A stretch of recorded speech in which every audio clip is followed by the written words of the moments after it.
강물이 바위를 만났을 때를 보라. 강물은 바위와 정면으로 맞서지 않는다. 바위 주변을 감싸며 천천히 흘러간다. 시간이 지나면 그 단단한 바위도 강물의 부드러운 힘에 의해 둥그러지고 매끄러워진다. 이것이 바로 물의 지혜이며 사람과 사람 사이에서 벌어지는 모든 갈등을 해결하는 근본 원리다. 너는 지금까지 누군가와 의견이 다를 때마다 어떻게 대응해 왔는가? 상대가 틀렸다는 것을 증명하려 애썼는가? 내가 옳다는 것을 강하게 주장했는가? 목소리를 높이며 논리로 상대를 굴복시키려 했는가?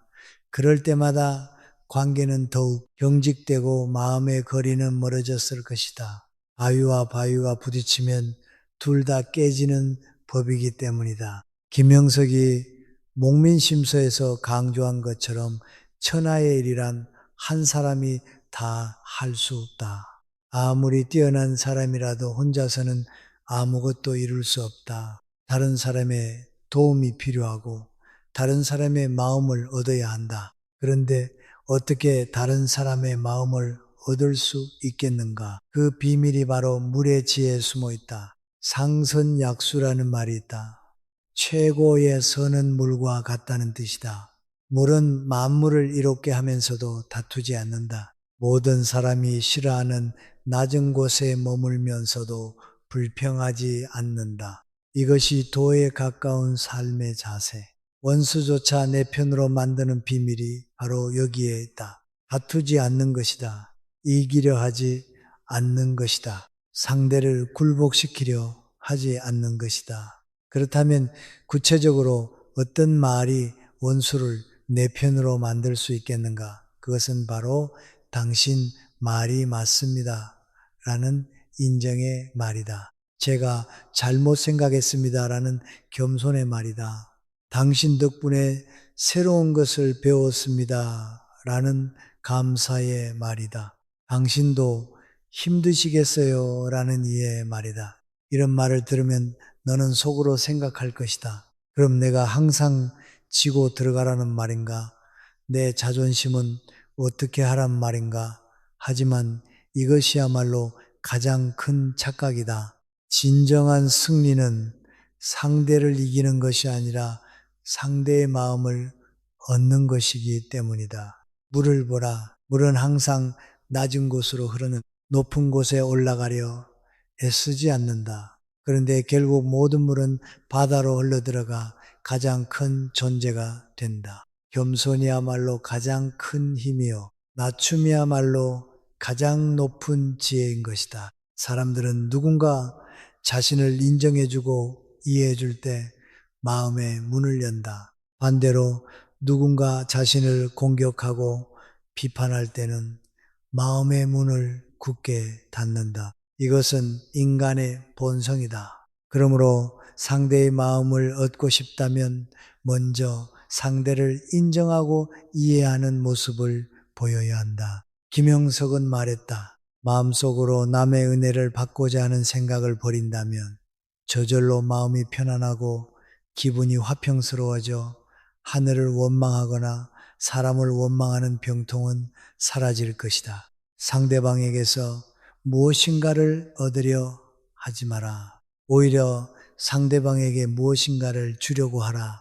그것이 바로 물의 자세다. 당신이 화내는 이유를 이해합니다. 당신 입장에서는 당연히 그렇게 생각하실 수 있겠네요. 제가 당신 기분을 상하게 해서 죄송합니다. 당신이 얼마나 힘들었을지 짐작이 갑니다. 이런 말들이 바로 원수의 마음까지 녹이는 마법의 한마디들이다. 하지만 여기서 중요한 것은 이런 말을 기술적으로 사용해서는 안 된다는 점이다. 진심이 담기지 않은 말은 오히려 상대방을 더욱 화나게 만들 뿐이다. 김영석이 강조한 것처럼 마음이 진실해야 하고 의도가 순수해야 한다. 내가 상대를 이용하려는 마음으로 이런 말을 한다면 상대방은 금세 알아차릴 것이다. 하지만 내가 정말로 상대를 이해하고 관계를 회복하고 싶은 진심으로 이런 말을 한다면 그 진정성이 전해져 상대방의 마음을 움직일 것이다. 김영석은 또한 말했다. 인욕을 이겨내면 사람은 저절로 그 허물을 알게 되어 옳고 그름도 판단하고 허물도 고치게 된다. 자신의 욕심과 자존심을 이겨내야 한다. 내가 옳다는 것을 증명하고 싶은 욕심, 내가 인정받고 싶은 욕심, 내가 이기고 싶은 욕심을 내려놓아야 한다. 사람들은 종종 이런 말을 하기를 두려워한다. 내가 먼저 사과하면 내가 더 잘못한 것으로 인정하는 것 같고, 내가 먼저 다가가면 내가 더 필요로 하는 것 같아서 자존심이 상한다고 생각한다. 이것은 어리석은 생각이다. 진정으로 강한 사람은 먼저 손을 내밀 수 있는 사람이다. 진정으로 자신감 있는 사람은 먼저 사과할 수 있는 사람이다. 진정으로 현명한 사람은 자존심보다 관계를 더 소중히 여기는 사람이다. 살다 보면 우리는 수없이 많은 사람들을 만난다. 그 중에는 우리와 비슷한 사람도 있고 전혀 다른 사람도 있다. 우리를 좋아하는 사람도 있고 우리를 싫어하는 사람도 있다. 우리를 이해해주는 사람도 있고 우리를 오해하는 사람도 있다. 이 모든 만남이 우리 인생의 소중한 부분이다. 우리 형체가 없어서 어떤 그릇에 담기던 그 모양에 맞춰지듯이 우리도 상대방에 맞춰 유연하게 대응해야 한다. 딱딱한 사람에게는 부드럽게, 급한 사람에게는 차분하게, 화난 사람 그는 온화하게 대해야 한다. 이것이 바로 물의 지혜, 인간관계의 고수가 되는 비결이다. 하지만 이것이 자신을 잃고 상대에게 무조건 맞춰주라는 뜻은 아니다. 물이 그릇의 모양에 맞춰지지만 여전히 물의 본질을 잃지 않듯이 우리도 상대에게 맞춰주되 자신의 본질과 원칙은 지켜야 한다. 잘못된 것을 잘못되었다고 말해야 할 때는 말해야 한다. 다만 그 말하는 방식이 물처럼 부드러워야 한다는 것이다. 당신이 틀렸어요 하고 말하는 대신 이런 방법은 어떨까요? 라고 제안하는 것이다. 그건 안 돼요 라고 거부하는 대신 다른 방법을 한번 생각해 볼까요? 라고 대안을 제시하는 것이다. 김영석은 강조했다. 보답을 바라지 않으면 원망은 사라질 것이다. 인간관계에서도 결과에 집착하지 마라. 내가 이렇게 좋은 말을 했으니 상대방이 반드시 좋게 반응해야 한다고 기대하지 마라. 내가 먼저 사과했으니 상대방도 반드시 사과해야 한다고 요구하지 마라. 때로는 내가 아무리 좋은 말을 해도 상대방이 받아들이지 않을 수 있다. 때로는 내가 아무리 진심을 다해도 관계가 회복되지 않을 수 있다. 그것도 자연스러운 일이다. 강물이 모든 바위를 깎을 수는 없듯이 우리도 모든 사람과 좋은 관계를 유지할 수는 없다. 중요한 것은 내가 최선을 다했다는 것이다. 내가 물처럼 부드럽게 흘렀다는 것이다. 내가 상대를 이해하려고 노력했다는 것이다. 그 자체로도 충분히 의미 있는 일이다. 김영석이 유배지에서 아들에게 보낸 편지에는 이런 말이 아무리 힘들고 불합리한 일을 당했더라도 가슴에 품은 뜻을 꺾지 말라. 사람들과의 관계에서도 마찬가지다. 아무리 상처받고 실망해도 다른 사람을 이해하고 포용하려는 마음을 꺾지 마라. 인생은 마치 사계절과 같다. 봄이 있으면 겨울도 있고 여름이 있으면 가을도 있다. 좋은 일이 있으면 나쁜 일도 있고 만남이 있으면 이별도 있다. 이 모든 것이 인생의 자연스러운 과정이다. 인간관계도 마찬가지다. 가까워지는 때가 있으면 멀어지는 때도 있고 화목한 때가 있으면 갈등이 생기는 때도 있다. 해와 달은 서로 비교하는 법이 없다. 그들은 단지 그들의 시간대에서 빛나고 있을 뿐이다. 인간관계에서도 마찬가지다. 누가 더 잘했는지, 누가 더 잘못했는지 비교하지 마라. 누가 먼저 사과해야 하는지, 누가 더 양보해야 하는지 따지지 마라. 그냥 내가 할 수 있는 최선의 말을 하라. 내가 할 수 있는 최선의 행동을 하라. 상대방이 어떻게 반응하든 상관없이 내가 옳다고 생각하는 일을 하라. 그것이 바로 물의 지혜, 김영석이 추구한 삶의 자세다. 때로는 상대방이 내 진심을 알아주지 않을 수도 있다.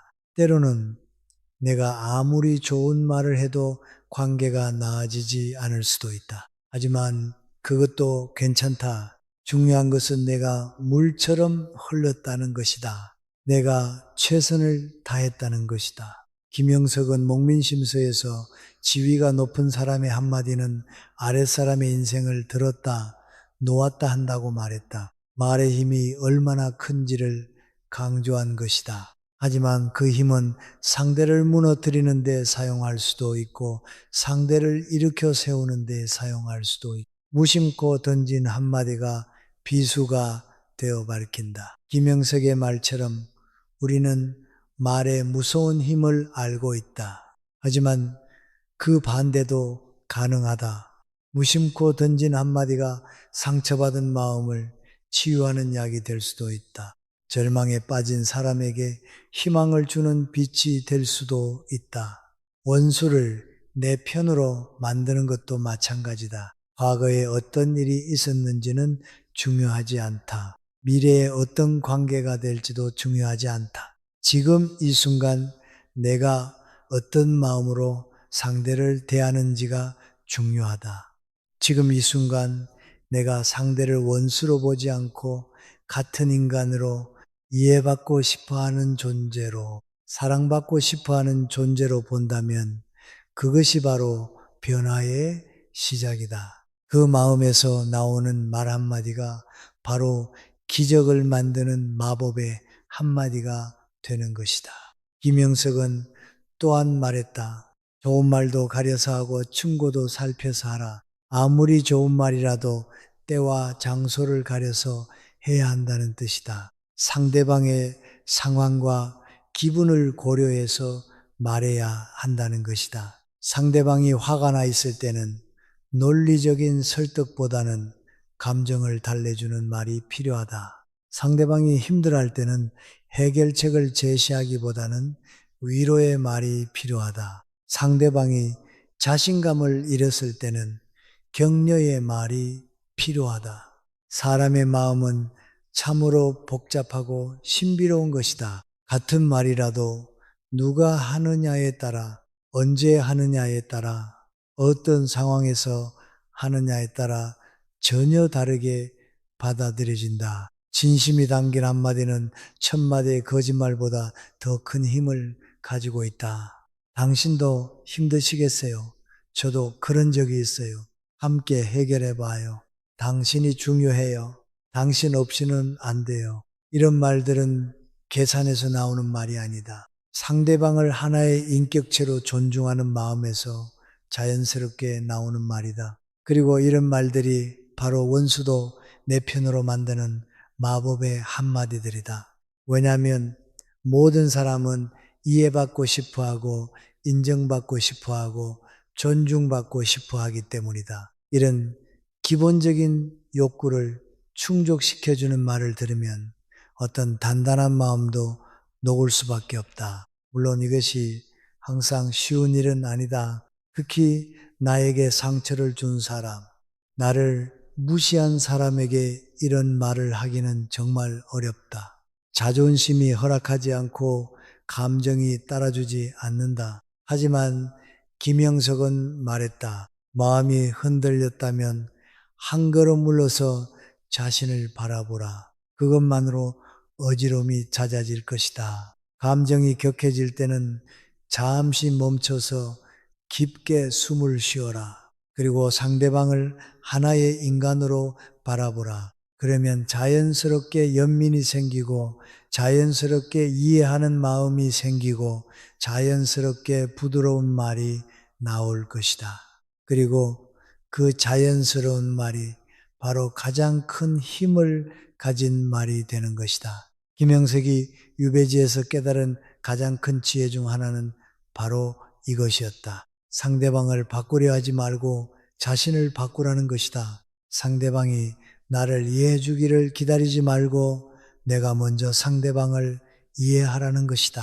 천하 만물 가운데 굳이 지킬 것이 없지만 오직 나만은 지켜야 한다. 이 말은 자신의 신념과 원칙을 지키라는 뜻이기도 하지만 동시에 자신의 마음가짐을 지키라는 뜻이기도 하다. 아무리 상대방이 나쁘게 돼도 나만은 선한 마음을 지켜야 한다. 아무리 상대방이 미워해도 나만은 미워하지 않는 마음을 지켜야 한다. 아무리 상대방이 이해해 주지 않아도 나만은 이해하려는 마음을 지켜야 한다. 그것이 바로 물의 본질이고 그것이 바로 원수도 내 편으로 만드는 진정한 힘이다. 기술이 아니라 마음가짐이고 방법이 아니라 인격이고 말솜씨가 아니라 진심이다. 김영석은 목민심서에서 이렇게 말했다. 실없이 칭찬하면 말이 무게를 잃는다. 근거 없이 비방하면 비난이 내게로 돌아온다. 진심이 담기지 않은 말은 아무런 힘이 없다는 뜻이다. 오히려 역효과만 날 뿐이다. 하지만 진심이 담긴 말은 다르다. 아무리 작은 말이라도 상대방의 마음을 움직일 수 있다. 아무리 간단한 말이라도 관계를 바꿀 수 있다. 아무리 평범한 말이라도 기적을 만들 수 있다. 당신을 이해합니다. 당신이 소중합니다. 함께 좋은 방법을 찾아봐요. 당신 덕분에 제가 성장했습니다. 당신이 있어서 다행입니다. 이런 간단한 말들이 바로 기적을 만드는 마법의 한마디들이다. 다만 이 말들이 힘을 가지려면 진심이 담겨야 한다. 기술적으로 사용해서는 안 되고 계산적으로 말해서는 안 된다. 정말로 상대방을 이해하고 싶고 정말로 관계를 회복하고 싶고 정말로 함께 좋은 방향으로 나아가고 싶은 마음에서 나와야 한다. 그리고 그런 진심은 억지로 만들어지는 것이 아니다. 상대방을 하나의 완전한 인격체로 바라보고 나와 같은 상처받을 수 있는 존재로 바라보고 나와 같은 사랑받고 싶어하는 존재로 바라볼 때 자연스럽게 생겨나는 것이다. 세상에는 참으로 다양한 사람들이 살고 있다. 각자 다른 환경에서 태어나고 자랐고 각자 다른 경험을 했고 각자 다른 꿈과 희망을 가지고 있다. 그래서 때로는 서로를 이해하기 어려울 때도 있고 때로는 갈등이 생길 때도 있다. 하지만 모든 사람은 공통점이 있다. 그것은 바로 사랑받고 싶어 한다는 것이다. 인정받고 싶어 한다는 것이다. 이해받고 싶어 한다는 것이다. 존중받고 싶어 한다는 것이다. 이런 기본적인 욕구는 남녀노소, 빈부귀천을 가리지 않고 모든 사람이 가지고 있는 것이다. 김영석이 추구한 이상적인 세상은 바로 이런 세상이었다. 서로를 이해하고 배려하며 서로를 존중하고 사랑하는 세상, 지위에 높고 낮음에 관계없이 모든 사람이 인간다운 대접을 받는 세상, 힘센 자가 약한 자를 보호하고 가진 자가 없는 자를 도와주는 세상, 그리고 그런 세상은 거창한 제도나 정책으로만 만들어지는 것이 아니다. 우리 한 사람 한 사람이 물처럼 부드럽게 살아갈 때 우리 한 사람 한 사람이 상대방을 이해하고 포용할 때 우리 한 사람 한 사람이 원수조차 내 편으로 만드는 마음을 가질 때 비로소 실현되는 것이다. 물이 그릇의 모양에 맞춰지되 여전히 물의 본질을 잃지 않듯이 우리도 상대방에게 맞춰주되 자신의 진실성을 잃지 말아야 한다. 상대방을 이해하되 자신을 속이지는 말아야 한다. 관계를 회복하되 자신의 가치관을 포기하지는 말아야 한다. 이것이 바로 김영석이 추구한 상선약수의 참된 의미다. 물처럼 부드럽되 물처럼 강하고 물처럼 겸손하되 물처럼 당당하고 물처럼 흘러가되 물처럼 목표를 향해 나아가는 것이다. 인생을 살다 보면 우리는 수많은 선택의 순간을 맞이하게 된다. 갈등이 생겼을 때 맞서 싸울 것인가 아니면 물러날 것인가, 상대방이 잘못했을 때 비난할 것인가 아니면 이해할 것인가, 내 자존심을 세울 것인가 아니면 관계를 우선할 것인가, 이런 순간들에서 우리가 어떤 선택을 하느냐에 따라 우리의 인생이 달라진다. 우리의 인간관계가 달라진다. 우리가 살아가는 세상이 달라진다. 김형석은 18년의 유배 생활 동안 이런 선택의 순간들을 수없이 경험했을 것이다. 자신을 유배 보낸 사람들에게 분노할 수도 있었고 자신의 운명을 한탄할 수도 있었다. 하지만 그는 그 모든 시간을 학문에 정진하고 세상을 더 나은 곳으로 만들기 위한 방법을 고민하는 데 사용했다. 그리고 그 고민의 결과가 바로 목민심서와 같은 불멸의 저작들이다. 그 속에는 단순히 행정기술이나 통치 방법만 담긴 것이 아니라 사람과 사람이 어떻게 더불어 살아가야 하는지에 대한 깊은 통찰이 담겨 있다. 원수도 내 편으로 만드는 단 한마디, 그것은 바로 이런 마음에서 나오는 모든 말들이다. 기술이 아니라 진심이고 방법이 아니라 마음가짐이고 말솜씨가 아니라 인격이다. 그런 사람이 되었을 때 비로소 관계가 달라지고 모든 만남이 축복이 되고 모든 갈등이 성장의 기회가 되는 것이다. 김영석이 18년의 유배 생활을 통해 깨달은 가장 큰 지혜는 바로 이것이었다. 세상을 바꾸는 것은 거창한 이론이나 완벽한 제도가 아니라 한 사람 한 사람의 따뜻한 마음이라는 것. 그리고 그 따뜻한 마음은 바로 상대방을 이해하고 포용하려는 작은 노력에서 시작된다는 것. 우리 모두는 이 세상에서 잠시 머물다 가는 나그네와 같다. 언젠가는 모두 이 세상을 떠나야 한다. 그렇다면 우리가 이 세상에 머무르는 동안 무엇을 남겨야 하겠는가? 무엇을 후세에 전해주어야 하겠는가? 부와 명성은 죽음과 함께 사라진다. 하지만 우리가 다른 사람들에게 베풀었던 사랑과 배려, 이해와 포용은 영원히 남는다. 우리가 상처받은 사람을 위로했던 따뜻한 말 한마디, 우리가 갈등을 해결하기 위해 먼저 내민 손길, 우리가 원수까지도 품었던 너그러운 마음, 이런 것들이야말로 진정으로 가치 있는 유산이다. 강물이 바위를 감싸며 흘러가듯이 우리도 우리 주변의 모든 사람들을 감싸며 살아가자. 물이 만물을 이롭게 하면서도 다투지 않듯이 우리도 모든 사람에게 도움이 되면서도 자랑하지 말자. 그것이 바로 원수도 내 편으로 만드는 진정한 비밀이고, 김영석은 유배지에서 이런 시를 남겼. 꽃은 말없이 피고 지며 물은 소리 없이 흘러간다. 하지만 그 침묵 속에서도 세상을 아름답게 만들고 있다. 우리도 그런 존재가 되어야 한다. 말로 자신을 드러내지 않아도, 행동으로 칭찬받지 않아도 그냥 존재 자체로 다른 사람들에게 위로와 힘이 되는 그런 존재 말이다. 사람들은 종종 착각한다. 큰 소리치고 강하게 주장해야 자신의 의견이 받아들여진다고 생각한다. 상대방을 논리적으로 완전히 굴복시켜야 승리한다고 생각한다. 하지만 김영석이 보여준 진정한 승리는 그런 것이 아니었다. 김영석의 진정한 승리는 18년이라는 긴 유배 기간을 견뎌내면서도 한 번도 세상을 원망하지 않았다는 것이다. 자신을 유배 보낸 사람들을 미워하지 않았다는 것이다. 오히려 그 시간을 더 나은 세상을 만들기 위한 학문과 저술에 바쳤다는 것이다.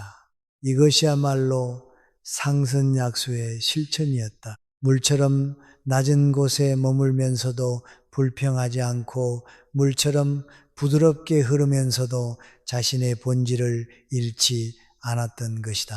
우리도 살아가면서 수많은 어려움과 시련을 만난다. 우리를 이해해주지 않는 사람들을 만나고 우리를 힘들게 하는 상황들을 맞이한다.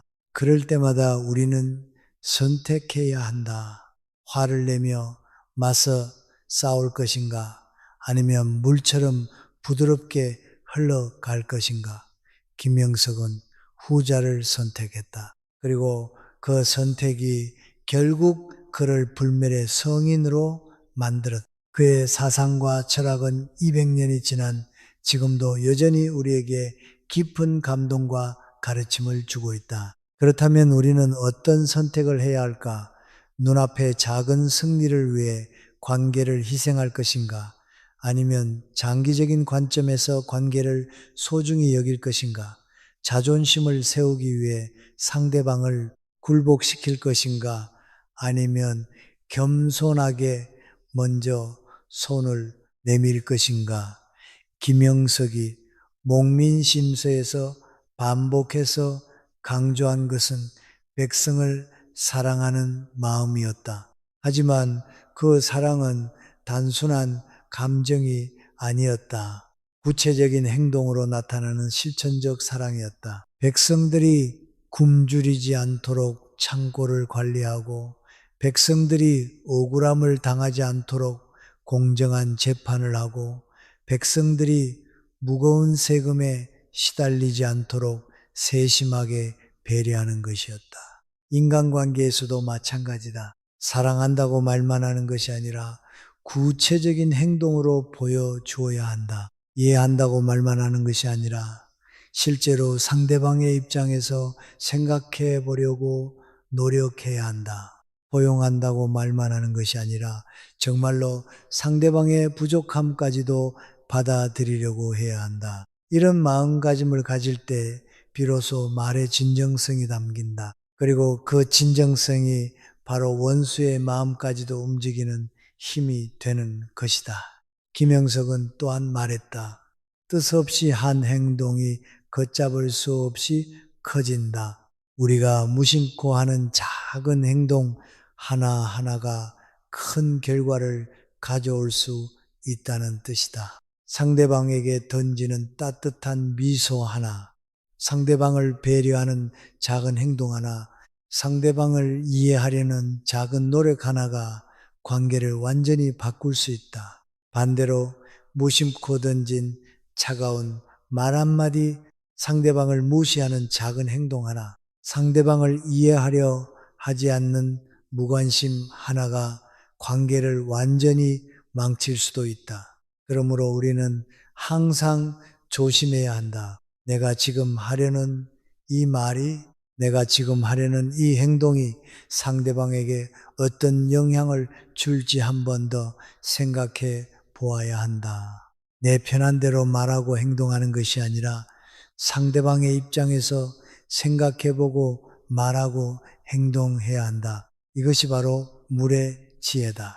물은 항상 주변의 환경을 고려한다. 높은 곳에서는 빠르게 흐르고 평지에서는 천천히 흐르고 장애물을 만나면 돌아간다. 무조건 자기 마음대로 흐르는 것이 아니라 상황에 맞게 적절히 대응한다. 우리도 그래야 한다. 상대방이 화가 나 있을 때는 부드럽게 달래주고 상대방이 슬퍼할 때는 따뜻하게 위로해주고 상대방이 기뻐할 때는 함께 기뻐해 주어야 한다. 언제나 똑같은 방식으로 대하는 것이 아니라 상대방의 상황과 기분에 맞게 적절히 대응해야 한다. 하지만 이것이 자신의 주관을 완전히 포기하라는 뜻은 아니다. 물이 그릇의 모양에 맞춰지지만 여전히 물의 성질을 잃지 않듯이 우리도 상대방에게 맞춰주되 자신의 핵심 가치는 지켜야 한다. 김영석이 유배지에서도 학문을 포기하지 않았던 것처럼 우리도 어떤 상황에서든 자신이 중요하게 여기는 가치들은 지켜야 한다. 다만 그것을 표현하는 방식이 물처럼 부드럽고 유연해야 한다는 것이다. 예를 들어 상대방이 잘못된 일을 하고 있다면 그것을 지적해야 한다. 하지만 당신이 틀렸다고 직접적으로 비난하는 대신 이런 방법은 어떨까요? 라고 대안을 제시하는 방식으로 말하는 것이다. 그렇게 하면 상대방도 자존심이 상하지 않고 내 의견도 전달할 수 있다. 김영석이 목민관들에게 조언할 때도 이런 방식을 사용했다. 직접적으로 비판하기보다는 바람직한 모습을 제시하고 잘못된 행동의 결과를 설명하고 올바른 방향을 제안하는 방식으로 접근했다. 이런 접근 방식이 바로 상선약수의 실천이다. 상대방과 정면으로 충돌하지 않으면서도 자신의 목적을 달성하는 방법이다. 상대방의 자존심을 세워주면서도 잘못된 것을 바로잡는 방법이다. 이렇게 할 때 상대방은 나를 적으로 보지 않는다. 오히려 나를 자신을 도와주는 조력자로, 자신을 이해해주는 친구로 본다. 그래서 원수였던 사람도 내 편이 될 수 있는 것이다. 하지만 이 모든 것의 전제 조건은 진심이다. 기술적으로 이런 방법을 사용해서는 절대 안 된다. 정말로 상대방을 위하는 마음, 정말로 상대방을 이해하려는 마음, 정말로 함께 더 나은 방향으로 나아가려는 마음이 있어야 한다. 김영석은 유배지에서 많은 사람들을 만났다. 그 중에는 자신을 감시하는 관리들도 있었고 자신을 적대시하는 사람들도 있었다. 하지만 김영석은 그들까지도 자신의 학문과 인격으로 감화시켰다. 그래서 유배가 끝날 때쯤에는 많은 사람들이 김영석을 존경하고 따르게 되었다. 이것이 바로 원수를 내 편으로 만드는 진정한 방법이다. 힘으로 굴복시키는 것이 아니라 인격으로 감화시키는 것이다. 논리로 설득하는 것이 아니라 진심으로 감동시키는 것이다.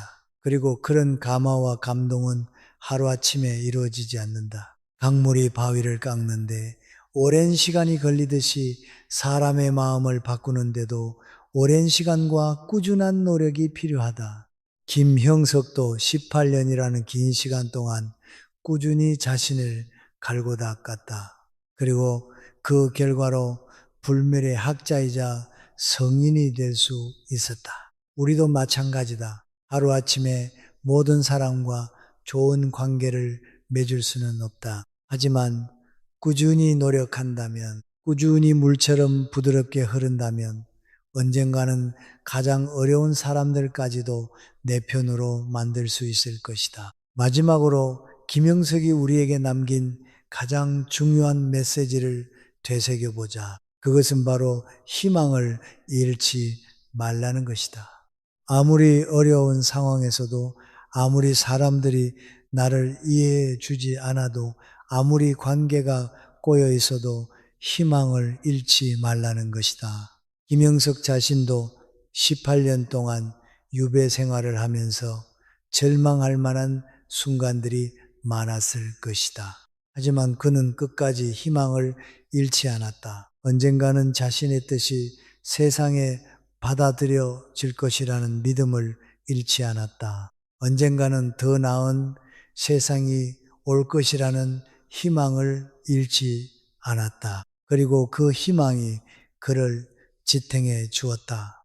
그 희망이 그로 하여금 계속해서 학문에 정진하게 했고 계속해서 후세를 위한 저작들을 남기게 했다.